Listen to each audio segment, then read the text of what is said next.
கர்த்தரை நான் நம்புகிறேனே, அவர் எனக்கு உதவி செய்து விடுவிக்க மாட்டாரா என்று ஏங்கும் ஆத்மாவே, இன்று கர்த்தர் உங்களுக்கு சொல்லுவது, கர்த்தர் அவர்களுக்கு உதவி செய்து அவர்களை விடுவிப்பார். அவர்கள் அவரை நம்பி இருக்கிறபடியினால் அவர்களை ரட்சிப்பார். தனக்கு விரோதமாக கடிதம் எழுதப்பட்டதை அறிந்திருந்த போதிலும் எப்பொழுதும் போல ஜெபித்துக் கொண்டிருந்தார் தானியேல்.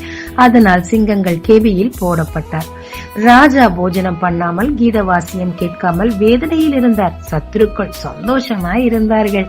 ஆனால் தானியேலோ அமைதியாய் இருந்தார். அவர் தேவன் அவருக்கு கேட்காமலே உதவி செய்து விடுவித்தார். ஆமாங்க, நீங்க தேவனை நம்பிக்கிட்டே இருக்கிறீங்களே, உங்களுக்கு அவர் உதவி செய்ய மாட்டாரா?